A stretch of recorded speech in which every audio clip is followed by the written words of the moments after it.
Number 9. Jacqueline Ades. After signing up on a dating website for people seeking wealthy partners a number of years ago, a young woman from Maricopa County, Arizona named Jacqueline Ades met with a man who wasn't interested in a second date. Refusing to take no for an answer, she began to stalk him relentlessly. Over the following 10 months, Ades sent the victim over 159,000 text messages. One day in 2017, she showed up uninvited at his house and was escorted off the property by police. She continued to escalate her behavior. In addition to messaging the man non-stop, her correspondence took an increasingly gruesome and sadistic tone. Ades told the man that she wanted to wear his flesh, devour his organs, and make sushi from his kidneys and chopsticks from his hand bones. She took things to a disturbing new level in 2018 when she broke into the victim's house while he was out of the country. The man spotted Ades on his home surveillance footage and called the police, who discovered her inside taking a bath as if she lived there. They also found a butcher knife in the front seat of her car. After missing multiple court dates for criminal charges related to her stalking and other bizarre behavior, Ades was held at the Maricopa County Jail. During a jailhouse press conference, she told reporters that she believed the jury would find her innocent and want her victim to marry her, and she rejected a plea deal that would have brought the case to a much quicker end. As the interview went on, her behavior became even more strange. Ades began to make completely outlandish claims, including that Walt Disney had abducted her as a child and that she was a member of the Illuminati. She was ultimately deemed incompetent to stand trial. Several court-appointed psychiatrists deemed the woman's mental health unrestorable, and her case was dismissed. In many cases, a person accused of a crime would see this as a better outcome than facing a jury, but Ades insisted on having her case heard. That never happened, and she was sent to a mental health facility with plans for her parents to move her to Florida to live with them. At the very least, it got her away from her victim and ensured that she would receive continued supervision from people with her best interests at heart. Number 8. Michelle Felton.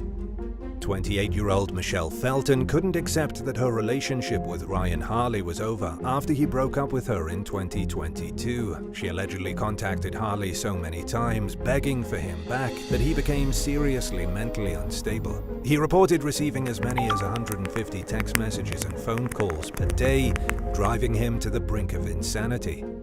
Felton asked Harley why he wouldn't speak to her, told him she loved him, and more or less acted like they were still together. She asked him if they were meeting up and what their plans were. When Harley failed to respond to Felton because he was taking his driver's test, Felton accused him of cheating on her. The messages weren't threatening, but they were constant, and Felton's behavior escalated. Harley finally went to the police when his seemingly deranged ex began leaving gifts on the doorstep of the home he shared with his mother in Cheshire, England. He told officers that all he wanted was for Felton's incessant harassment to stop, and authorities arrested her for her alleged behavior. Harley also reportedly described the former couple's nearly 2-year relationship as toxic and controlling. The pair began dating in May 2020 and broke up in early 2022 following an argument that got physical. According to the prosecution, Harley said he accidentally broke Felton's finger after she kicked him in the groin. At the time of the incident, authorities decided not to prosecute, but the relationship itself was over, at least as far as Harley was concerned.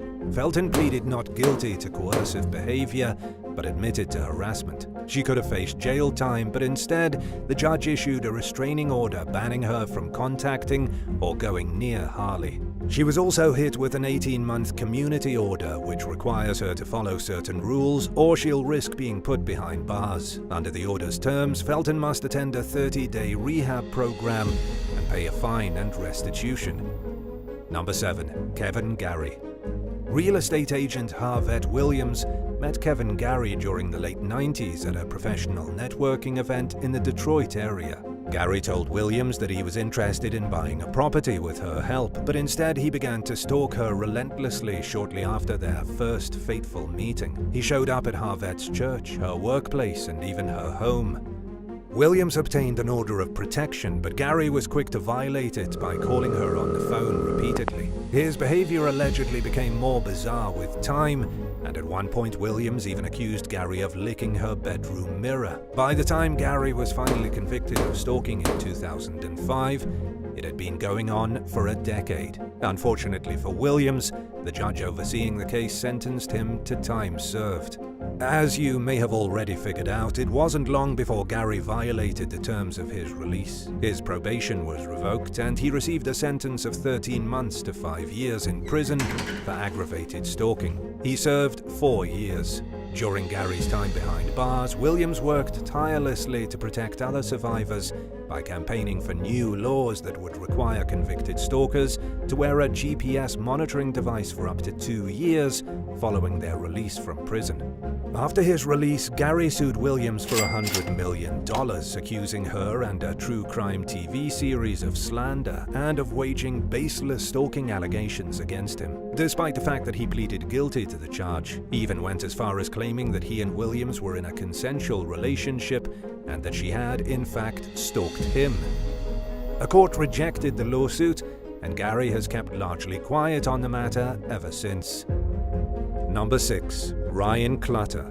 Cameron Wallace was a high school student in Ohio when she befriended an awkward loner named Ryan Clutter in 1996. She felt bad for him, so she treated him with the kindness he didn't receive from other students. But Clutter apparently misread his new friend's behavior and began making unwelcome advances, so Wallace began to distance herself from him.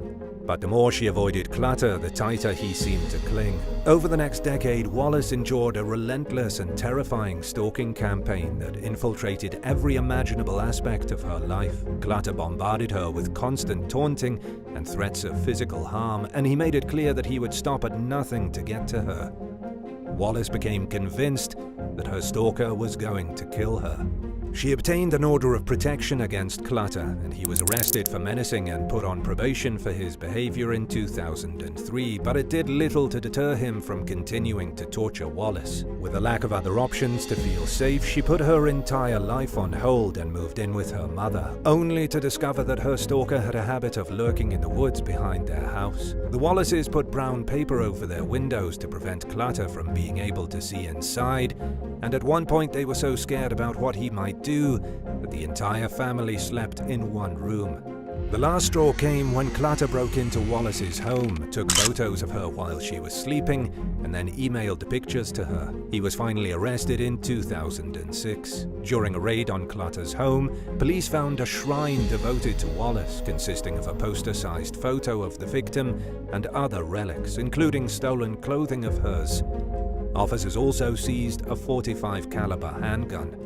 A detective who worked the case said that he believed Clutter was just days away from killing Wallace when he was taken into custody. The investigation revealed additional incriminating evidence which was unrelated to the stalking case, and Clutter was sentenced to 13 years in prison for his crimes.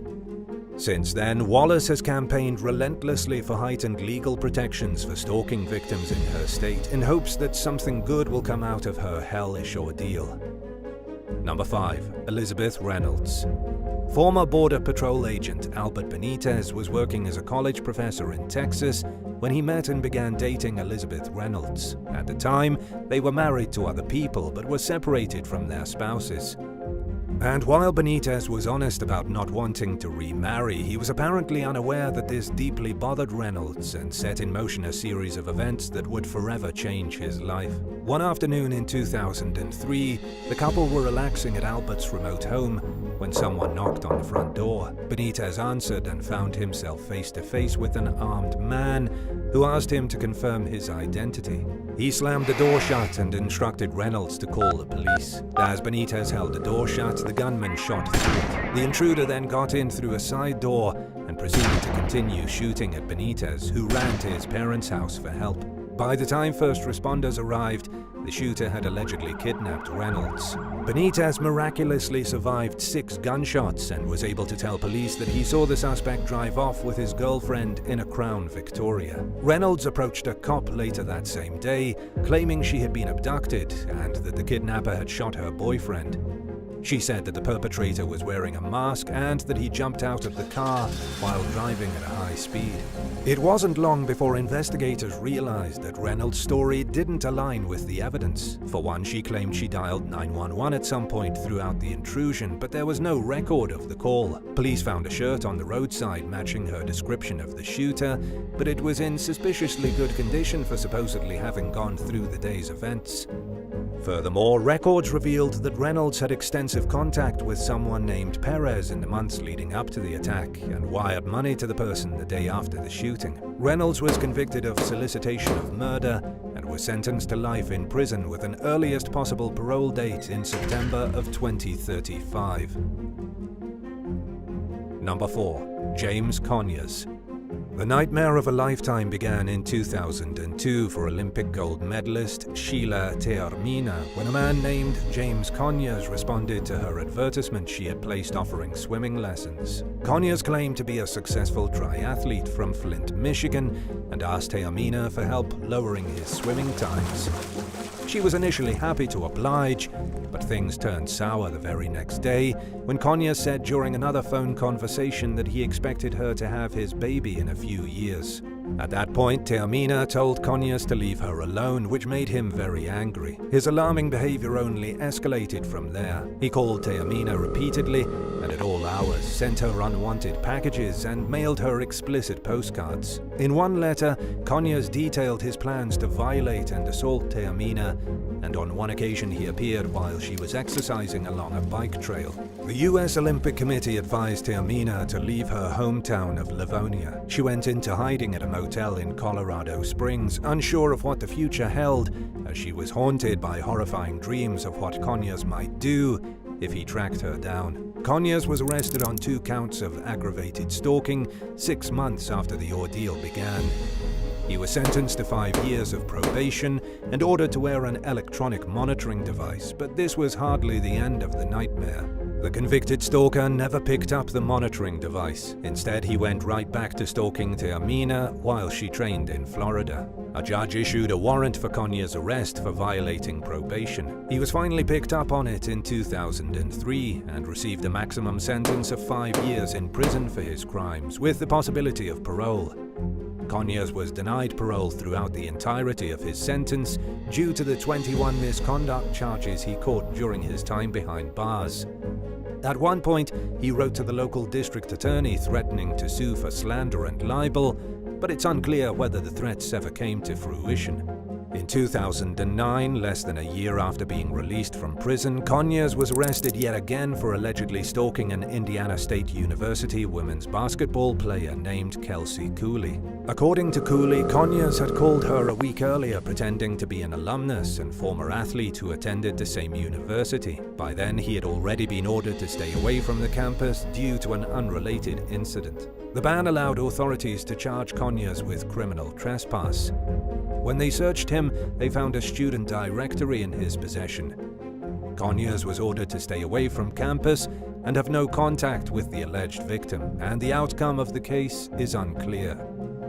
Number 3. Michael Garrett.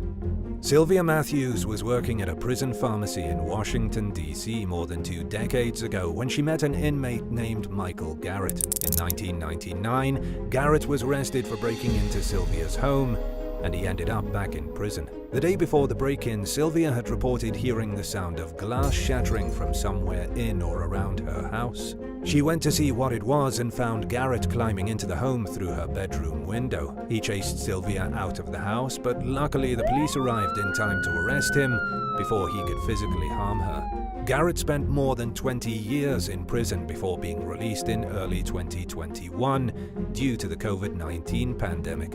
His lawyer successfully argued in court that he was rehabilitated and no longer posed a threat to society. By then, Garrett was in his 60s, and a lot of time had passed since the last time he had contact with Sylvia, who was now 71 years old. But Sylvia was apparently still on Garrett's mind, and his continued fixation with her soon led to tragedy. Despite his lawyer's claims that he had changed from his old ways, Garrett allegedly showed up at Sylvia's home repeatedly after his release. At least one of his unwanted visits was captured on surveillance footage. Sylvia told the police that Garrett had threatened to kill her, but he remained a free man. Just days before Christmas in 2021, Sylvia's neighbors dialed 911 early in the morning and reported hearing a loud noise coming from her house. Police arrived to find the windows of her SUV smashed and signs of an attempted break-in at one of the home's entrances. Just hours later, police received another call from a neighbor who said they believed Sylvia was being held hostage inside her house. Officers entered the home and found the senior citizen unresponsive with serious injuries. She was rushed to the hospital where she would later die from her injuries.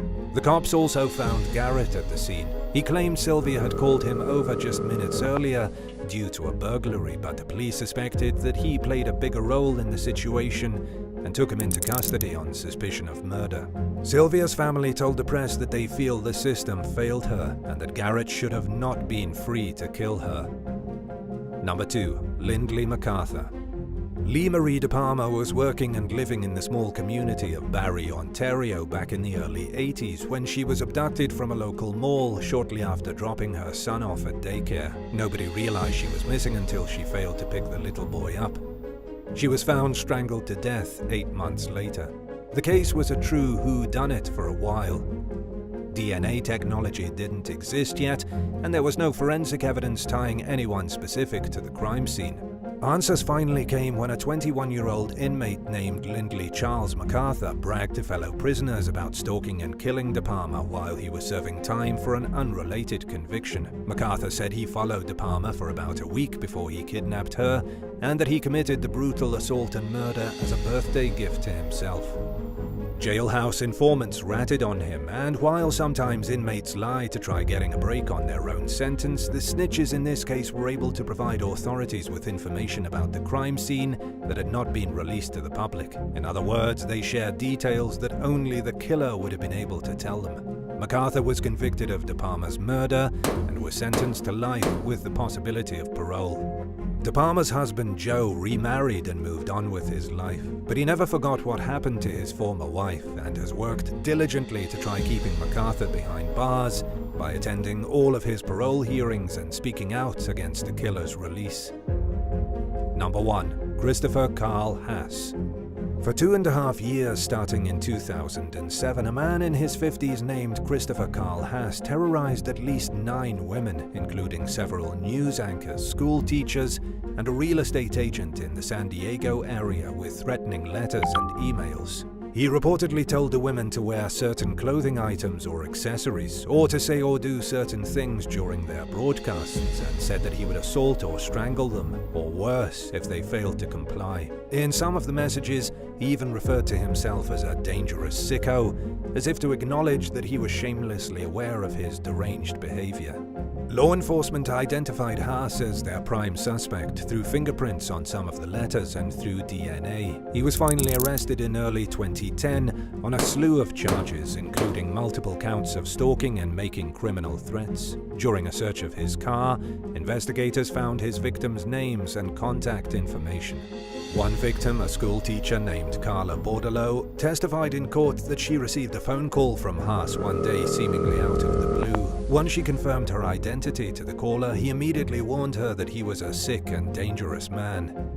He ordered her to giggle to prove that she wasn't nervous, and if Bordelot answered yeah instead of yes, Haas reprimanded her. She said she hung up and called the police and that the exchange frightened her. Another victim, news anchor Artel Neville, contacted the police after receiving a threatening letter at her workplace. In the letter, Haas described things he had allegedly done to other women. And while detectives found no evidence of the suspect acting on any of his threats, the victims were undoubtedly traumatized by his words. Haas's attorney argued that his client was experiencing emotional turmoil and that he wasn't himself during his prolonged crime spree. But Haas eventually owned up to his behavior, on some level at least, and pleaded guilty to 4 counts each of felony stalking and making a criminal threat, along with 1 misdemeanor count of making harassing phone calls.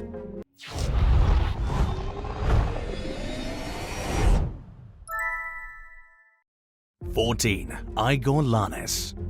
At around 4 a.m. one day in 2022, 911 dispatchers in Oakland County, Michigan received a call from a woman named Rachel who said she'd been shot by her father, 53-year-old Igor Lanis. When responding deputies arrived, a man later identified as Lanis answered the door with a gun in his hand and immediately began shooting. Left with no choice but to return fire for their own safety, the deputies fatally shot Lanis. Rachel survived her injuries, but her mother, 56-year-old Tina Lanis, and the family dog died from multiple gunshot wounds. Another daughter, Rebecca, wasn't home at the time of the shooting. According to investigators, Lanis got into a heated argument with Tina and Rachel, who were about to leave the property when he grabbed his gun. While it's unclear what the disagreement was about, Rebecca Lanis has made it clear that she doesn't believe the violent incident stemmed from ordinary circumstances. Speaking with the Detroit News in the aftermath of the bizarre tragedy, Rebecca described how her father became wholly consumed by conspiracy theories following the 2020 presidential election. Lanis became convinced that the election was rigged and latched onto a plethora of other paranoid views about things like vaccines and 5G technology. He became an obsessive participant in discussions about the right-wing movement known as QAnon and believed that a deep state of secret institutions were working together to disguise the United States as a democracy. According to Rebecca, Lanis became so absorbed in his new belief system that nobody could persuade him to even consider other points of view. He became completely overcome by a sense of deep mistrust and irrational skepticism of everything and everyone around him. Rebecca blamed her father's obsession with conspiracy theories for triggering the deadly fit of rage that saw her mother murdered. She told NBC News that just a handful of years earlier, during the 2016 election, her father was normal.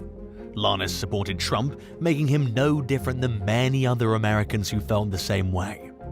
But when rumors swirled about the 2020 election being a setup, it seemed to plant a seed of doubt that bred an extremely volatile and borderline delusional view that pretty much everything was a lie on the surface. 13. A mother's murder. 38-year-old Anastasia Miloskaya was a real estate agent and single mum from Balashikha, Russia, who only wanted the best for her child. Like many parents, she paid attention to who her daughter hung out with, and she disliked the impression she got of a particular boy. The young man was staying in her flat and she wanted him to leave, so she told him he had to move out, but this was unacceptable to both him and Anastasia's daughter. To prevent the girl's friend from having to find somewhere else to live, the teens devised an evil plot. It would involve having two of their friends get rid of Anastasia so she could no longer control who her daughter spent time with or who lived in her home. In exchange for the favor, the hired help were each promised a few $1,000s, which Anastasia's daughter planned to take from her mother's savings. They put their plan into action in early 2023 when an unsuspecting Anastasia entered her own home and was beaten and strangled to death. According to investigators, the victim's daughter and her friend let the killers into the flat and were present when it happened. The killers left Anastasia's body in the flat for the next 2 days, and they returned and wrapped it in plastic and a mattress. They dumped her body in a garbage can, and it was soon discovered by a janitor. It didn't take the cops long to figure out who was most likely responsible. All 4 suspects were subsequently arrested and are being detained while the case plays out in court. The teen's grandmother echoed Anastasia's sentiments about her daughter's wayward friend, saying he was from a difficult family and was having a bad effect on the girl. A friend of Anastasia's daughter recalled hearing the girl mention multiple times that she hated her mother. But everyone who spoke about the tragedy mentioned that Anastasia did everything in her power to give her daughter a good life. If convicted, the 4 suspects will spend at least 10 years in a penal colony for young offenders. 12. Christine Pauiea and Christopher Snyder. Life was difficult right from the beginning for Christine Pauiea, whose father died when she was young and whose mother was an addict. In addition to the struggles she experienced at home while growing up in Long Island, New York, she was made fun of at school for having a condition called alopecia, which causes a person's hair to fall out. Things got a little better in high school after Pauiea returned with her mother and moved to the Houston suburb of Clear Lake City. There she befriended two popular girls, Tiffany Rowell and Rachel Colorutis, who gave her a makeover. By 2003, it seemed as if the young woman's life had made a complete turnaround. She was even voted the most irresistible student at her school. But that all changed later that year when Pao Yia met and began dating 21-year-old Christopher Lee Snyder. The relationship was volatile from the start. In addition to using drugs together, the couple often fought due to Pao Yia's jealousy issues. And on one occasion, she allegedly went to Snyder's home and threatened to kill his family. One day, the dysfunctional pair decided to steal drugs from Rachel Colorutis and Tiffany Rowell, the very women who'd befriended Pao Yia when she had nobody else. They went to Rowell's home, where she and Colorutis were joined by Rowell's boyfriend, Marcus Priscilla, and Priscilla's cousin, Adelbert Sanchez. And at some point during the gathering, an argument broke out. Snyder opened fire on the four friends, shooting each one of them multiple times. Rowell, Sanchez, and Priscilla died from their gunshot wounds. Colorutis survived her initial injuries and was attempting to crawl to a phone when Pao Yia bludgeoned her to death with a .38 caliber revolver. After helping her boyfriend carry out the horrific massacre, Pao Yia went to her job at Walgreens as if it were any other day. Nearly 3 years passed without any leads, while detectives tried to make sense of the crime, which quickly became a whodunit. But law enforcement never stopped looking for answers and appealing to the public for information. Finally, in 2008, an anonymous tipster called Crime Stoppers and said that Pao Yia had confessed to the crime while they were in rehab together. By then, Pao Yia and Snyder had broken up, and Pao Yia had relapsed and started doing drugs again. She was married to a fellow addict, and the couple had gone into hiding months before that crucial tip was called in, after realizing that investigators were still determined to solve the case. They spent 8 months holed up at a motel in San Antonio, Texas, while their drug habits worsened. Just a few weeks after the new information came in, police tracked Pao Yia down at the motel and arrested her for quadruple murder. Around the same time, Snyder was found dead in a forest based on information from another tip that had been called into law enforcement. Pao Yia was convicted of 4 counts of capital murder, and in the end she received a life sentence, with the possibility of parole starting in 2046, when she's 60 years old. 11. Shay Groves. Most of us will never understand why some people idolize serial killers, but it's a real phenomenon, and some of these superfans go as far as trying to commit horrific crimes that match or even outdo the actions of their role models. 27-year-old Shay Groves decorated her home in the English town of Havant with framed photos of Ted Bundy, Jeffrey Dahmer, Peter Sutcliffe, and other notorious serial killers who went down in history for their gruesome crimes. She also had a collection of books about these disgraced members of society, and a collection of weapons including knives, Viking axes, and a Celtic dagger that she kept beneath her pillow. Some might wonder if Groves was waiting for an opportunity to act out on a sadistic fantasy on someone. And while that may never be definitely proven, she did take drastic measures one day in 2022 when she thought her boyfriend, a 25-year-old father of 2 named Frankie Fitzgerald, was talking to another woman. Fitzgerald had actually blocked the woman and wasn't communicating with her at the time, but Groves was apparently too blinded by jealousy to realize this. Taking a page out of her hero's handbooks, she murdered Fitzgerald in one of the most horrifying ways imaginable. Using her prized Celtic dagger, Groves cut her boyfriend's throat and then plunged the blade into his chest 17 times. According to investigators, she relied on true crime documentaries in her attempt to create a false narrative and stage an alibi. But her expertise was no match for the seasoned detectives who identified her as the culprit responsible for Fitzgerald's murder. Prosecutors accused Groves of launching the deadly attack while her boyfriend was asleep in her bed. She was found guilty and sentenced to life in prison with a minimum of 23 years. During her sentencing hearing, the judge described the relationship between Groves and Fitzgerald as having a dangerous dynamic fueled by alcohol and cocaine. He concluded that Groves acted on impulse when she lost her temper over her cheating suspicions, resulting in a needless tragedy that took one young person's life and destroyed another's future. 10. Rory Banks. During the pre-dawn hours one morning in May 2021, 44-year-old Rory Banks left his Wheatland, California home armed with 2 handguns, multiple knives, pepper spray, and a hit list containing the names and addresses of 4 men he planned to kill that night. Banks didn't know his targets personally. He simply chose them because they have records of being perverts. Roughly a mile from his home, he broke into the residence of 55-year-old Ralph Mendez and fatally shot him. Immediately afterward, Banks aborted his plan to continue with his killing spree and instead called 911 on himself. He was waiting in the driveway of the victim's home when police arrived.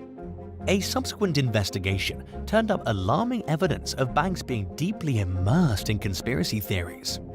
He subscribed heavily to the beliefs of the far-right political movement known as QAnon, which spews arguably baseless claims about world elites being involved in ritualized cannibalism, human trafficking, and other horrific behaviors.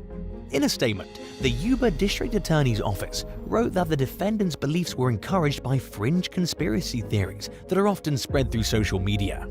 Rory's wife, Julie Banks, told CBS 13 that her husband became increasingly paranoid in the weeks leading up to the shooting. More specifically, he became preoccupied with local offenders.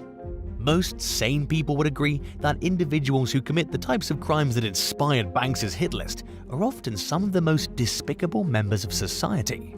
But most people in their right mind also understand that murder isn't the answer to any problem, unless someone wants to end up in prison themselves.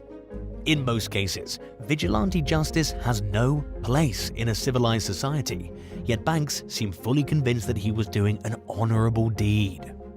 And many people who are typically against someone taking the law into their own hands think Banks was doing the right thing.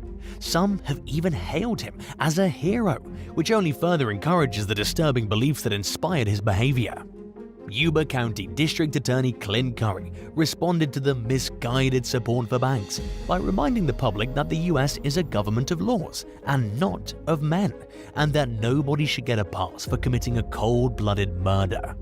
Throughout his trial for the slaying of Mendez, Banks' attorney argued that his client should be found insane or guilty of the lesser charge of manslaughter due to his belief that his attempted killing spree would protect his community. The jury, however, found Banks to be legally sane and convicted him of murder and burglary. As a result, he was sentenced to 60 years to life in prison. 9. Jessica Sacco.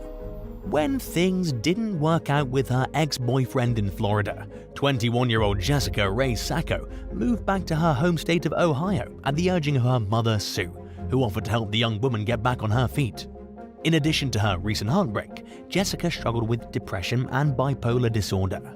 Sue paid for an apartment for her daughter while she focused on getting her life together.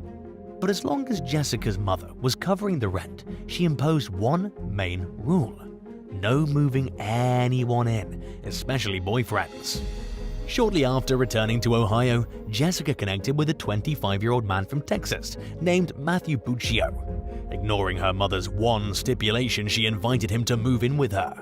The pair bonded over their shared love for the insane clown posse and the juggalo culture that the group's fans are known for.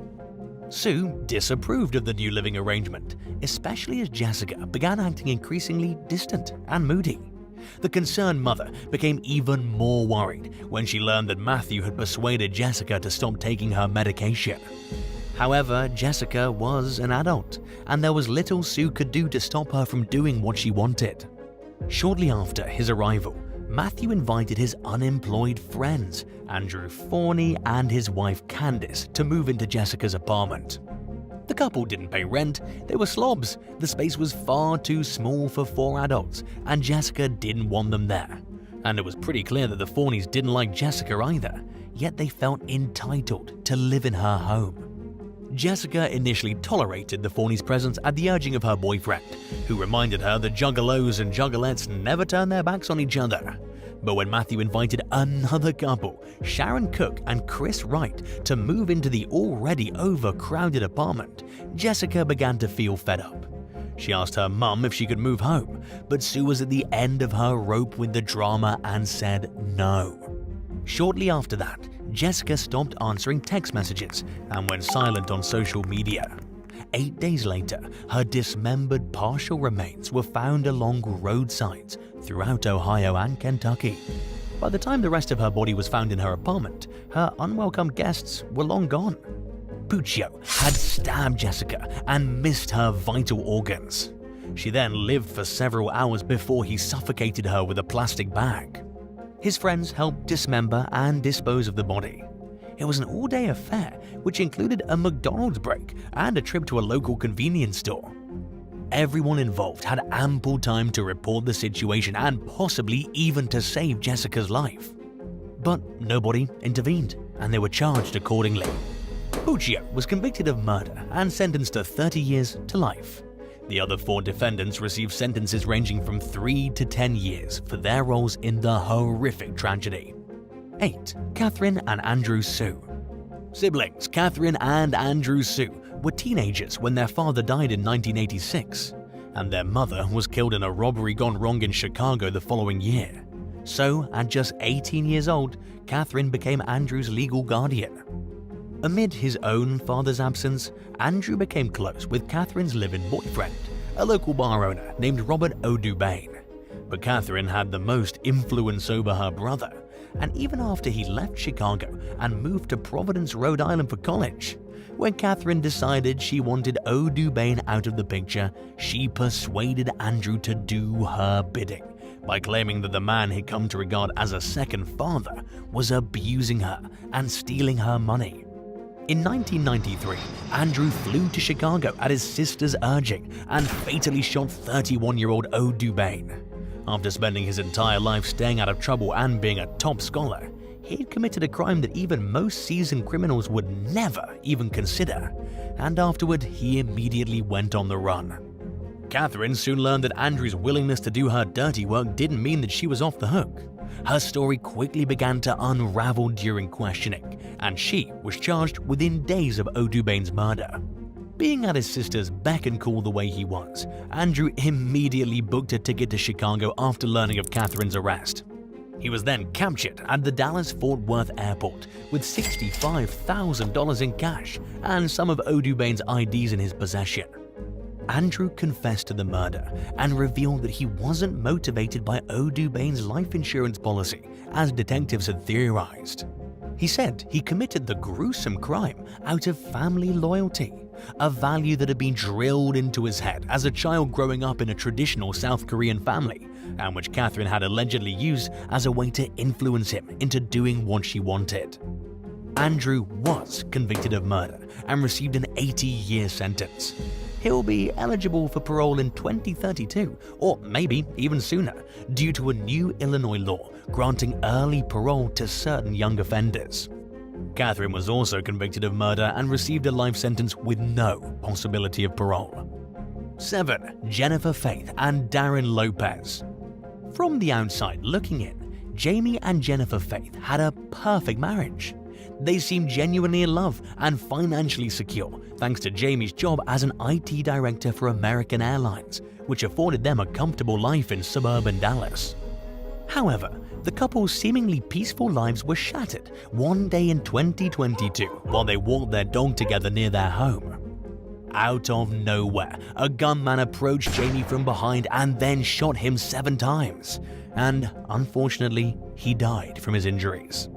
The community rallied around Jennifer, who managed to avoid the gunfire. She went on TV multiple times pleading with the public for information that might help identify her husband's killer. Meanwhile, she set up a crowdfunding campaign asking for help paying her bills. Donations flooded in, totaling more than $60,000. But the public would soon learn the awful truth. Jennifer had gotten bored with Jamie. Months before the murder, she reconnected with Darren Ruben Lopez, an old flame living in Tennessee, and the two embarked on an intense emotional affair. Jennifer convinced Lopez, a disabled Army veteran with post-traumatic stress disorder and a traumatic brain injury, that Jamie was abusing her in horrific ways. preying on her secret lover's protective instincts, his desire to be a hero, and perhaps the clouded judgment resulting from his brain injury, Jennifer insisted that the only way to make Jamie's abuse stop was by killing him. She also posed as a friend and sent him emails backing up her claims and emphasizing the urgent need for Jamie to die. Most people would never murder someone, even if it meant sparing a loved one from abuse, but Lopez took the bait and killed Jamie. Afterward, Jennifer showered him with a big screen TV and other gifts she bought using money from the fundraiser. She also tried cashing in on a $629,000 life insurance policy she took out on Jamie before his death. However, the company refused to issue the funds as long as the case remained unsolved. Luckily, Jennifer never saw the money. In 2021, she and Lopez were arrested for killing Jamie. Jennifer was spared from the death penalty in exchange for pleading guilty to one federal count of murder for hire, and instead she was sentenced to life in prison without parole. The cases against Lopez are ongoing, but he's pleaded not guilty to both state and federal charges. 6. Chance Seneca. 18-year-old Holden White thought he was meeting a potential romantic interest when he got together with Chance Seneca after connecting on the Grindr dating app in 2020, but Seneca had different plans. He picked White up and drove him to an isolated property in rural Lafayette Parish, Louisiana, where he forced his date to put on handcuffs. Seneca then stabbed, strangled, and beat White until he thought the victim was dead. After trying and failing to dismember White's body, Seneca called the police, confessing to killing someone, and asked to be taken to a mental institution. Miraculously, White managed to pull through after spending several days in a coma and a month in the hospital recovering from his injuries. Investigators discovered that Seneca had met up with another man the night before with the intention of killing him, but had chosen not to follow through with the plan. In fact, he'd spent months crafting a carefully devised plan to murder and kidnap gay men in an attempt to mimic the crimes of the notorious serial killer Jeffrey Dahmer. He also planned to preserve and eat his victims' bodies, as Dahmer had done. Seneca admitted that White was meant to be the first of many victims, and that he had no plans to stop murdering gay men until he was caught or killed. White continues to suffer from long-term physical and mental effects of the attack, including the loss of feeling in one of his hands. Federal authorities prosecuted the case as a hate crime. And in September 2022, Seneca took a plea deal and admitted to one count of kidnapping in exchange for a 45-year prison sentence. 5. Clara Jane Schwartz.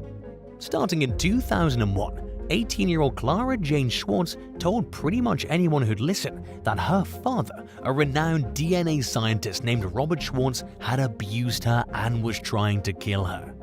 She claimed that Robert poisoned her food, pulled her underwater in their swimming pool, and hid her. Clara found a captive audience with Catherine Inglis, Inglis's boyfriend Michael Fall, and Kyle Holbert, a young man that was obsessed with witchcraft and vampires. In addition to telling them how much she hated her father and wanted him dead, Clara said that she stood to inherit a large sum of money when he passed away, but she said it might not happen unless Robert died soon, because he planned to cut her out of his will. While out to dinner one evening in September 2001, Clara claimed that her steak was poisoned and that her father must have been in touch with the cook prior to their arrival at the restaurant. As Christmas approached a few months later, she told her friends that Robert planned to make sure she didn't return from a family trip to the Virgin Islands. A lot of the group's interactions occurred over instant messages and through a role-playing game called Underworld, which prosecutors later accused Clara of using as a tool for manipulating her friends into killing her father. After months of hearing about how awful Robert Schwartz supposedly was, Kyle Holbert offered to kill him. A few weeks later, Inglis and Fall dropped him off outside Robert's home in Leesburg, Virginia. When Robert answered the door, Holbert launched into a frenzied attack, stabbing the complete stranger over 30 times with a 2-foot sword. Police quickly narrowed down their suspect pool to Clara Schwartz, Kyle Holbert, Catherine Inglis, and Michael Fall.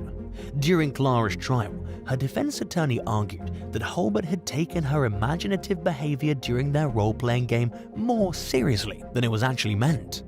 The prosecution painted Clara as a cruel and cunning mastermind who hand-selected a group of impressionable peers to do her dirty work for her. Both sides depicted Holman as fantasy-prone, with a long history of mental illness and a desire to be seen as a hero. In the end, Clara was found guilty of murder and received a sentence of 48 years in prison. Hulbert was also convicted of murder and received a life sentence, while Fall was sentenced to 18 years and Inglis only served 1. 4. Martin Bryant. Australian mass shooter Martin Bryant is a born killer. Like many murderers, he got his start at an early age by torturing and killing animals. As a child, he was difficult to get along with, prone to tantrums, had no friends, and was fascinated by violence. He also never outgrew these traits going into adulthood. Later on in Bryant's life, experts were trying to find an explanation for his destructive behavior. Some blamed the fact that he was bullied relentlessly as a schoolboy and well into his adulthood, while others believed his mental health and a learning disability were the primary causes. People also pointed the figure at external influences like movies and TV. When Child's Play 2 came out in 1990, Bryant developed an unhealthy obsession with the film. He talked about the movie constantly, according to his ex-girlfriend Janetta Hoani, and he seemed genuinely fascinated by watching a murderous doll named Chucky rack up dozens of kills. Only Bryant himself could truly be blamed for the bad things he went on to do, but it's hard not to wonder if he was inspired by things on TV that most people wouldn't want to see happen in the real world. Many believe Bryant first started killing people in 1992, when a wealthy older woman he lived with, Helen Mary Elizabeth Harvey, died in a car accident with Bryant in the passenger seat. He was never formally charged with causing Harvey's death, nor was he accused of killing his father, who was found dead in a dam with a weight around his neck the following year. But there are a few people out there that are wholly convinced that Bryant didn't kill Harvey or his dad. One morning in 1996, at the age of 29, Bryant went on a shooting spree in the historic village of Port Arthur. Armed with a semi-automatic AR-15 rifle, he killed 34 people and injured 23 more in a 22-minute period. He then barricaded himself in a guest house with a hostage and a stockpile of guns. An 18-hour standoff ensued as Bryant shot at the police, making it impossible to get anywhere close to him. The ordeal finally ended when he killed his hostage and set the guest house on fire. Bryant emerged from the building in flames, which had to be extinguished before he was taken into custody. As a result, he received 35 life sentences and will remain behind bars until his dying day. The Port Arthur shooting sparked major changes in Australia's gun laws, which are still currently in place and are largely credited with dramatically reducing gun violence in the country. 3. Erin Caffey and Charlie Wilkinson. From the moment they met in 2007, Charlie Wilkinson and Erin Caffey were head over heels for each other. Their relationship got serious fast, and within months, Charlie had bought Erin a promise ring and even mentioned marriage. Erin's parents were less than crazy about their daughter's boyfriend though. Something about Charlie just didn't sit right with them, and a quick check of his social media seemed to confirm their suspicions about him being a partier. In early 2008, after getting tired of waiting for the thrill of the relationship to wear off for the couple, they made Erin break up with Charlie. However, the pair refused to accept that this was the end of their relationship, and they vowed not to let Erin's parents stop them from seeing each other. Instead of sneaking around or simply breaking the rules and dealing with the consequences later, like most rebellious teens, they decided that Erin's parents needed to die. A few weeks later, Charlie, his friend Charles Wade, and Wade's girlfriend Bobby Gale Johnson drove to the family's home in Alba, Texas late at night. Before going inside, Charlie warned Erin that he and Charles would have to kill her brothers so they couldn't act as witnesses. Surprisingly, Erin green-lighted the plan and waited in the car with Bobby Gale, while the two men took turns shooting the Caffeys and attacking them with a sword. Once they were sure the victims were dead, Charlie and Charles raided the house of valuables, doused the interior in lighter fluid, and set it on fire. They were completely unaware, though, that Terry Caffey, Erin's father had survived the brutal attack and had found enough strength to crawl to a neighbor's house for help. Terry was rushed to the hospital, where he underwent emergency surgery and eventually recovered from his injuries. Police quickly apprehended all 4 suspects, whose stories fell apart pretty much the moment they started talking. In keeping with his religious principles, Terry Caffey urged the court not to impose the death penalty against Charles and Charlie, who were serving life sentences for the triple murder. Erin was also convicted of murder and received 2 life sentences for her involvement in the crime, but she'll become eligible for parole after serving 40 years. Bobby Gale Johnson pleaded guilty to being an accomplice and was sentenced to 40 years, with the possibility of parole after 20 years. Opinions remain divided to this day over who masterminded the plot. Erin herself has claimed that she ran with the wrong crowd, and her father refuses to believe that the triple slaying could have been his daughter's idea. Charlie argued that he tried talking Erin into running away with him instead of killing her family, but that she insisted on the latter. Either way, it doesn't really matter. Erin and Charlie both ruined their own lives and are paying similar prices for their horrific actions. 2. Kyle Winterbottom. The promising future of a talented athlete named Kyle Winterbottom were abruptly cut short in 2012 when he plunged 40 feet to his death off a 3rd-floor balcony in Greater Manchester, England. According to authorities, the young rugby player was trying to perform a stunt for his friends during a party at around 2 a.m. when he lost his footing and fell. He was rushed to the hospital, but nothing could be done and he died from his injuries. After ruling out the likelihood that Kyle jumped intentionally off the balcony, authorities classified his death as an accident, but they carried out a thorough investigation to be sure.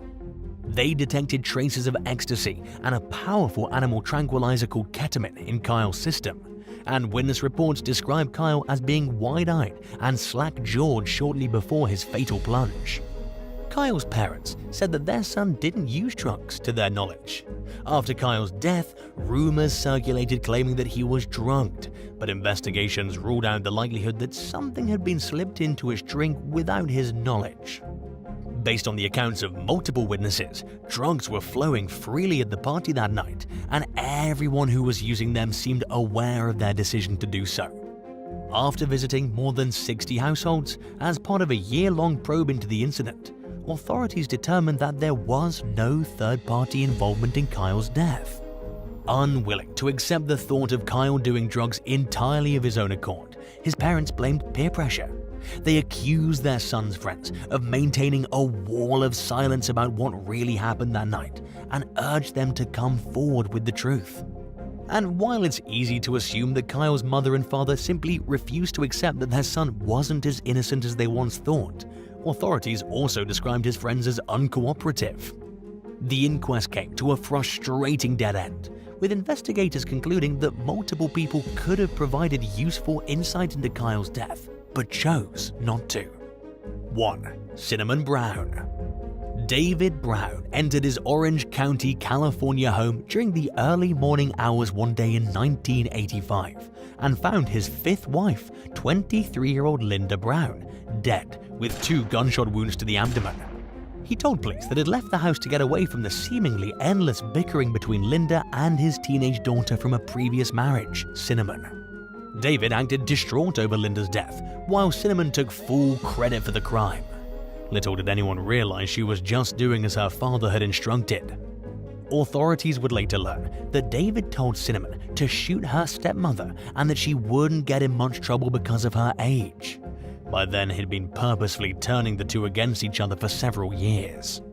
He was also having an affair with Linda's sister, Patty, and they were quick to cash in multiple life insurance policies in his dead wife's name, totaling close to $850,000. Cinnamon would later describe how her father prepared her for Linda's murder months in advance.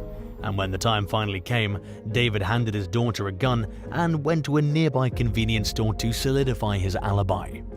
Emergency responders found Cinnamon in her backyard, getting sick and clutching a handwritten apology for the crime that she'd written at David's instruction. At first, she stood by her father's orders to take the blame for Linda's death and make it seem like she acted alone. Investigators suspected that there was more to the story, but Cinnamon maintained her version of events all throughout her trial, only to realize that the court had no plans to go easy on her. And in the end, she was sentenced to 27 years to life in prison. Cinnamon stayed silent for a little while longer before becoming fed up with David's broken promises. She finally decided to talk after realizing her own father had used her with absolutely no concern whatsoever for her well-being. In 1988, she began wearing a wire when David visited her in prison, and the district attorney soon had enough evidence to charge him and Patty with Linda's murder. Unaware that he'd been recorded, David denied the allegations against him when he was arrested. He eventually admitted to bits and pieces of the truth though, while still placing the bulk of the blame for the murder on Cinnamon and Patty. Evidence continued to implicate David when Patty agreed to cooperate with the prosecution. Desperate to avoid prison, he asked around at the local jail where he was being held to see if anyone knew a hitman who would kill Patty and 2 members of the district attorney's office. Jailhouse informants came forward, and David only dug himself a deeper hole. He was ultimately sentenced to life in prison without parole for Linda's murder and died behind bars in 2014. Cinnamon was paroled after serving 7 years, and Patty received a lenient sentence in exchange for her cooperation with the investigation.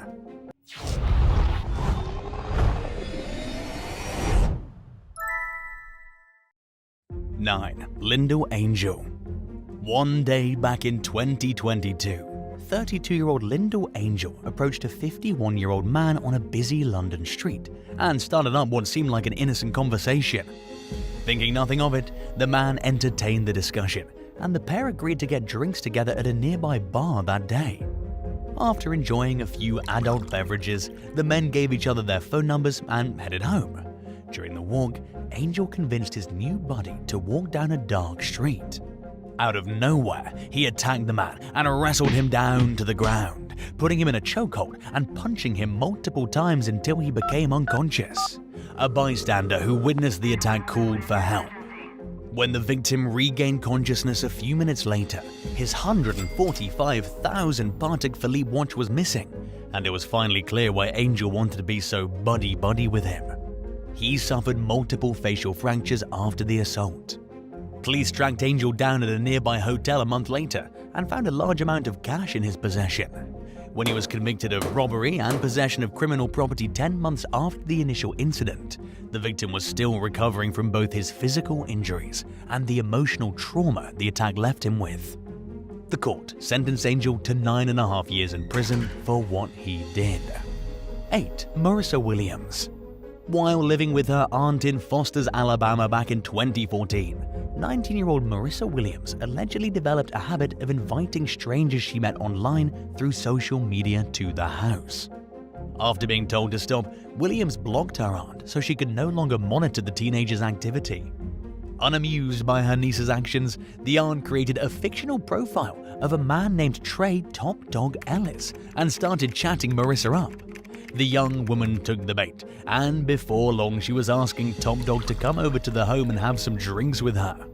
She also reportedly offered to hook up with him if he paid for her $50 phone bill.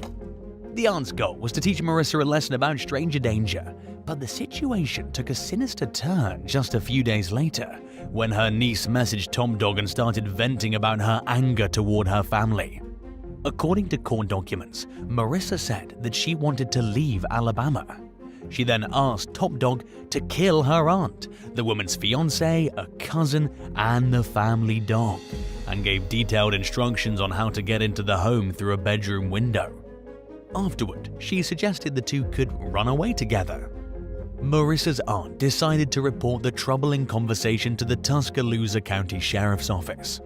During questioning, the young woman admitted to the murder plot, but apologized and claimed she didn't really mean for anyone to get hurt.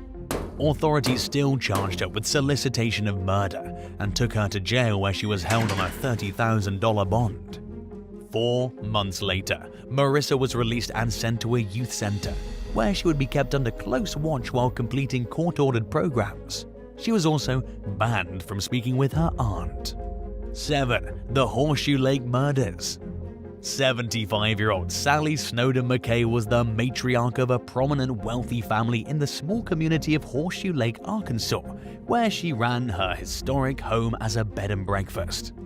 One day in 1996, a visitor found McKay's car lying on its side in a ditch about a mile from her house. The windshield was cracked open as if someone had their head on it, and the engine was still running, but nobody was inside the crashed car. Recognizing it as McKay's vehicle, some locals rushed over to the woman's bed and breakfast. A pickup truck belonging to her cousin, 52-year-old Joseph Lee Baker, was backed right up near the door, and the door screen was cut open. Smoke started to spew from the house moments later, so the Good Samaritans called 911. Inside the home, first responders found the bodies of both McKay and Baker. They'd been fatally shot, and the home next door had also been broken into. The killer left behind no bullet casings, and the murder weapon was missing from the scene. But a witness later came forward with a description of the suspect, which eventually led police to a young man named Travis Lewis, whose mother was employed by the Snowden family.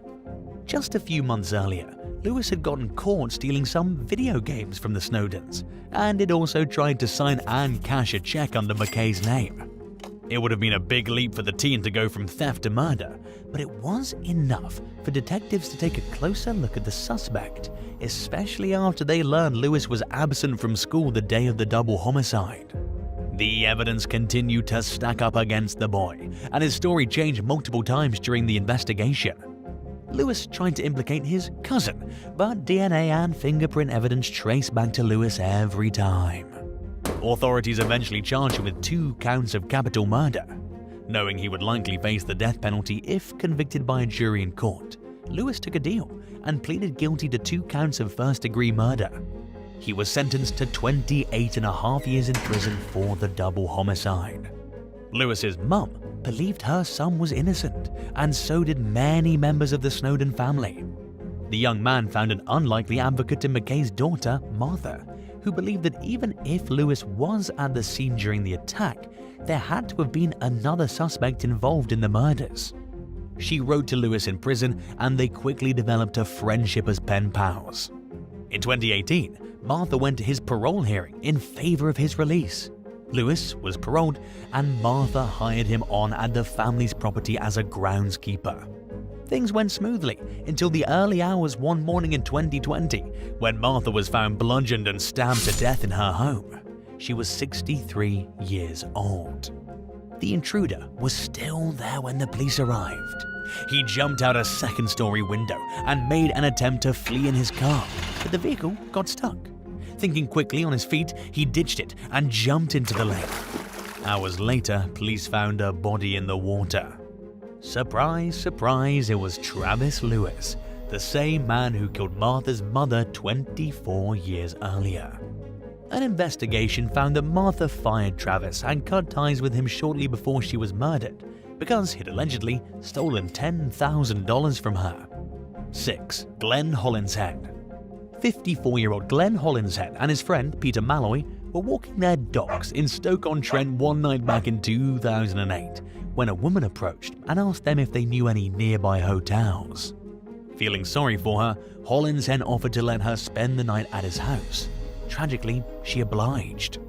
The three went to Hollinshead's home, where Malloy noticed that the woman, later identified as 41-year-old Swedish national Sabina Eriksson, kept looking out the window for something.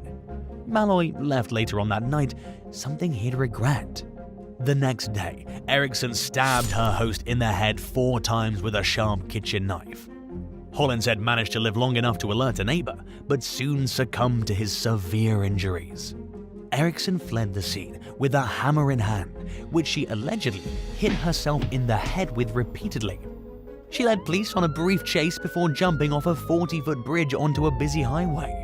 Miraculously, she survived with just 2 broken ankles and a fractured skull. Even more shocking, though, was the fact that Eriksson had a similar brush with death just a few days earlier. She and her twin sister, Ursula, were both caught in the throes of a psychotic episode when they got on a bus from Liverpool to London. During the ride, they started behaving erratically. Police went to the scene, but let the women go after deciding they weren't a hazard to themselves or others. Not long after that, the sisters ran full speed into oncoming traffic along a busy highway. They were both hit by cars, leaving Ursula with 2 broken legs, while Sabina walked away with only minor injuries. Ursula resisted medical treatment, while Sabina became combative with police and continued trying to run back into the road. Parts of the bizarre incident were captured on camera by a BBC film crew, who just so happened to be at the scene filming for an unrelated story. Sabina pleaded guilty to trespass and assault on a police officer, and was released from custody without undergoing a psychiatric evaluation. She was looking for Ursula when she approached Hollinshead the day before his death. Authorities initially charged her with murder, but both the prosecution and the defense agreed that she was insane when she committed the crime. Her lawyers claimed that she was a secondary sufferer of a phenomenon known as folie à deux, which is when a similar or identical mental disorder affects 2 or more people, who are often the member of the same family. In other words, Ursula's psychosis may have rubbed off on her twin. Sabina later pleaded guilty to manslaughter with diminished responsibility and was sentenced to serve 5 years in prison. Hollinshead's brother told the press that he believed the system failed his family by letting Sabina back onto the streets when she posed an obvious danger to herself and society. 5. Pamela Hutchinson. In April 2018, 59-year-old Pamela Hutchinson traveled to Fort Myers, Florida, so she could help a friend scatter her late husband's ashes. She was only planning to stay for a few days before going back home to Bradenton, which is about 2 hours north. During her stay, a woman claiming to be Pam called the front desk at the timeshare complex where Pamela was renting a room and extended the trip for a few more days. In the meantime, relatives went to Pam's house for a visit and found it completely dark and empty. A few days later, Pam was discovered dead in her rented timeshare with a bullet wound to the chest. Her car had been stolen, along with her credit cards and $5,000. Investigators traced her last known location to a nearby bar, where she was seen on surveillance footage talking and having drinks with a woman who looked very similar to her. Suspecting that Pam's lookalike killed her in order to steal her identity, authorities connected the crime to 56-year-old Louis Reese, a grandmother from Minnesota who was apparently already on the run for killing her husband, David. During a welfare check weeks before, police found David dead from multiple gunshot wounds at his home in Blooming Prairie. Louis was nowhere in sight. Detectives then found evidence that she had a gambling addiction and had transferred $11,000 of David's money into her personal bank account after his murder. Just days before Pam's murder, Louis showed up at the home of her friend Tess Costa in Fort Myers. Knowing that Louis was wanted in connection to her husband's death, Costa called the police, only to be bounced back and forth between law enforcement in Minnesota and Florida, with officials on each end saying they weren't responsible for the crime's case. It was later speculated that if someone had handled the matter sooner, Pam could still be alive today. Within 3 days of her murder, Louis had already lost all the money she'd stolen at a casino in Louisiana. Authorities eventually launched a nationwide manhunt for Louis, plastering billboards in multiple states with her photo. 10 days after Pam's body was discovered, a tipster spotted Louis in South Padre Island, Texas, and alerted authorities who took her into custody. Louis pleaded guilty to first-degree murder in connection to Pam's death and received a life sentence without parole. She was then extradited to Minnesota and tried for her husband's murder, which she also pleaded guilty to and received a life sentence for. After she was spared from the death penalty, prosecutors in both cases agreed to let her serve time in Minnesota. 4. Lauren Stevens. In 2022, a man in his 50s was drinking at a bar in Bulwell, England one night when he was approached outside by 28-year-old Lauren Stevens, who quickly befriended him and claimed she was homeless. He invited the young woman to sleep at his home, where they watched TV for a little while before Stevens suddenly got up and left, stating on her way out that she was going out to buy some drugs. Apparently under the impression that she wasn't coming back, the man got tired and simply went to bed. He was woken up later that night to Stephen standing over him. After coming back inside the house, this time uninvited, she struck him in the head and demanded to know where his winnings were being kept. In the meantime, she gathered up anything of potential value that included money, cigarettes, and a bank card. Stevens ordered the victim to tell her the PIN to his debit card, but he refused. His unwelcome guest made several threats before leaving the house, and he was able to report the burglary the next morning. Prosecutors accused Stevens of knowingly targeting a vulnerable individual to steal from him. She ultimately pleaded guilty to robbery and was sentenced to serve out 4 years in prison. 3. Germany's first internet killer. Back when online chat rooms first became popular, a German man in his 20s named Christian Grothe became addicted to talking to strangers online. His fantasy world soon became a substitute for his disappointing reality, since he spent years chatting up hundreds of women. He met an unknown number of them face to face and even murdered 2 of them. The first victim, 26-year-old Jessica Kay, was fatally stabbed in the summer of 2008. Grothe told authorities that they planned to meet up for a casual hookup, but that their plans were interrupted after getting into an argument. He claimed that he grabbed Jessica by the throat and that she collapsed to the ground. Grothe insisted that he didn't mean to kill her. When detectives challenged his version of the story by pointing out that Jessica had been stabbed and that her blood was found on his shoes, he said that the blood came from a nosebleed she got while they were hanging out that night.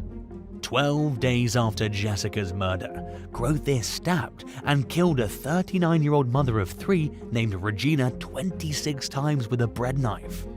He told investigators that the victim demanded money after an intimate meeting and that he refused to pay. They apparently dropped the topic long enough to take Jessica's dog out for a walk, at which point Grothe claimed she threatened to make false assault allegations against him. He said he killed her in a blind rage and essentially tried to blame her for the death, stating that if she hadn't threatened him, she would still be alive. Prosecutors disagreed, saying that both murders were premeditated. Grothe initially tried pleading insanity, blaming his actions on a traumatic childhood, but the court rejected the notion. He was convicted of both murders. He reportedly resented the media for labeling him a serial killer, claiming that he met over 100 people from chat rooms and that 98 of them were still alive, as if that was an accomplishment. Sadly, his obsession with the internet continued after his arrest. According to Grothe's lawyer, he was obsessed with learning what people were saying about him online. He also supposedly requested to have a computer in his jail cell, which, as I'm sure you figured out by now, was a hard no. While the case of Germany's so-called first internet killer made international headlines, Grothe's sentence is unclear. Hopefully, he won't be allowed near a computer or smart device ever again. 2. Alma Beth von Steiner. When 57-year-old Alma Beth von Steiner didn't show up to a family holiday gathering back in 2009, her brother reported her missing. Police initially assumed that she skipped town for a few days without telling anyone, but they started to think differently after forcing their way into her house in Spotsylvania, Virginia, and finding multiple large bloodstains. While searching her property, they found the woman dead under a pile of garbage with blunt force injuries to her head. Witnesses reported seeing a man driving Alma's truck around and selling stolen DVDs. He was eventually identified as Benny Wayne McCroskey Jr. Alma met McCroskey through a mutual friend, Desiree Warthen, who she'd met earlier that year while serving time at a local jail. Shortly before her murder, Alma invited Warthen and McCroskey over to celebrate her birthday. While there, the house guests saw bank statements showing a large amount of money in Alma's accounts. The pair were still at the house 3 days later when Alma kicked Desiree out for trying to steal the money. McCroskey stayed behind though. Shortly after leaving Alma's house, Warthen was arrested for a public intoxication charge. She met up with McCroskey the next day and was surprised to learn that he had Alma's credit card. The man claimed that Alma had given him the card along with permission to borrow her truck. He and Desiree then went on a shopping spree. Desiree couldn't shake the feeling that something was strange about the situation. She asked McCroskey to tell her the truth, and he lashed out at her, prompting her to go to the police in fear for her life. Investigators quickly put the puzzle together and tied McCroskey to Ulmer's murder through DNA evidence. McCroskey entered an Alford plea to second-degree murder and grand larceny, meaning that he'd maintained his innocence but admitted the prosecutors likely had a strong enough case to convict him of the charges. He was eventually sentenced to 25 years in prison and is slated to get released in 2032. 1. Denali Bremer. In one of the most bizarre true crime cases to make headlines over recent years, a young woman from Alaska named Denali Bremer was involved with a man she met online and knew only as Tyler. The mysterious stranger claimed to be extraordinarily rich and offered Bremer $9 million to kill someone and send him photos and videos of the act. At a moment when most people would have backed out, Bremer started planning.